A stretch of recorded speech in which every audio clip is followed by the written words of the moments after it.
행복한 교회 성도 여러분, 이 영상을 보시는 하나님 나라의 귀한 자녀 여러분, 오늘은 2025년 3월 15일 토요일입니다.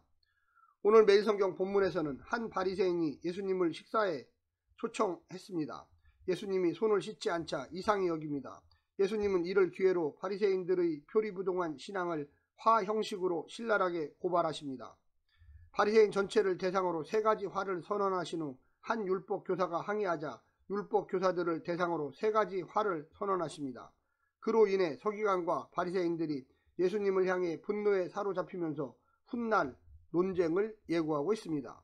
오늘 본문을 나누어 보겠습니다. 누가복음 11장 37절부터 41절, 바리새인의 외식을 꾸짖음, 42절부터 44절, 바리새인들을 향한 세 가지 화, 45절부터 54절, 율법 교사들을 향한 세 가지 화, 율법 교사들을 향한 화 선포, 서기관과 바리새인들의 저항. 오늘 본문 누가복음 37절부터 54절 말씀을 듣고 다시 오겠습니다. 예수께서 말씀하실 때에 한 바리새인이 자기와 함께 점심 잡수시기를 청함으로 들어가 앉으셨더니 잡수시기 전에 손 씻지 아니하심을 그 바리새인이 보고 이상히 여기는지라. 주께서 이르시되 너희 바리새인은 지금 잔과 대접의 겉은 깨끗이 하나 너희 속에는 탐욕과 악독이 가득하도다. 어리석은 자들아, 겉을 만드시니가 속도 만들지 아니하셨느냐. 그러나 그 안에 있는 것으로 구제하라. 그리하면 모든 것이 너희에게 깨끗하리라. 화 있을진저 너희 바리새인이여, 너희가 박하와 온향과 모든 채소의 11조는 들이되 공의의 하나님께 대한 사랑은 버리는도다. 그러나 이것도 행하고 저것도 버리지 말아야 할지니라. 화 있을진저 너희 바리새인이여, 너희가 회당의 높은 자리와 시장에서 문안받는 것을 기뻐하는도다. 화 있을진저 너희여, 너희는 평토장한 무덤 같아서 그 위를 밟는 사람이 알지 못하느니라. 한 율법 교사가 예수께 대답하여 이르시되 선생님 이렇게 말씀하시니 우리까지 모욕하심이니이다.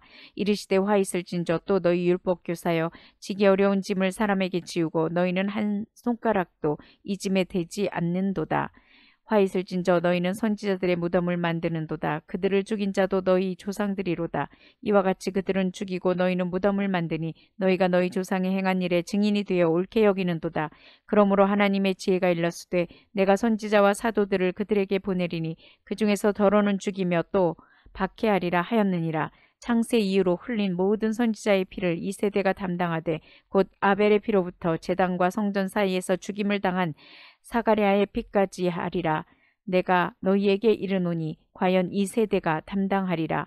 화 있을진저 너희 율법 교사여, 너희가 지식의 열쇠를 가져가서 너희도 들어가지 않고 또 들어가고자 하는 자도 막았느니라 하시니라. 거기서 나오실 때 서기관과 바리새인들이 거세게 달려들어 여러 가지 일을 따져 묻고 그 입에서 나오는 말을 책잡고자 하여 노리고 있더라. 27절부터 28절에 복선언에 이어 화선언이 이어집니다. 화선언은 마태복음이 좀 더 길게 그리고 자세히 다룹니다. 특히 마태는 예수님의 예루살렘 입성 후 성전 안에서 종교 지도자들과의 거친 논쟁 상황에서 본문을 소개합니다. 하지만 누가는 다른 배경에서 약간 축소하며 화의 대상을 바리새인과 서기관에 제한합니다.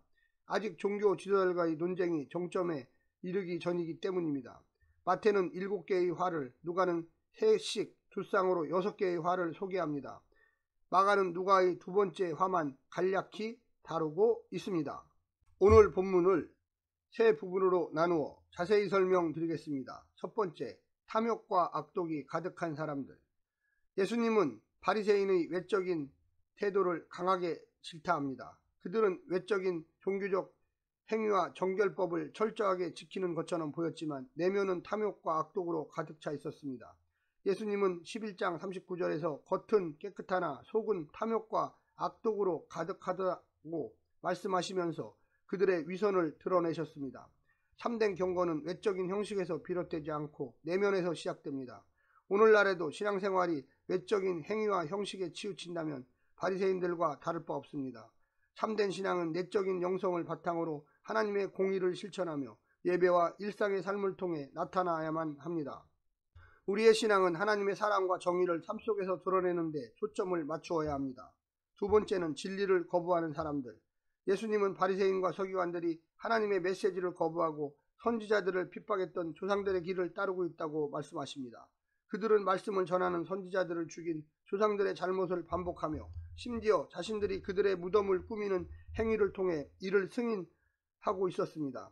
예수님은 아벨의 피로부터 사가랴의 피까지 모든 의로운 피가 이 세대에 요구될 것이라고 경고하십니다. 이는 하나님의 심판이 임박했음을 선언하는 동시에 진리를 거부하고 하나님의 뜻을 외면하는 이들의 영적 타락을 고발하는 말씀입니다.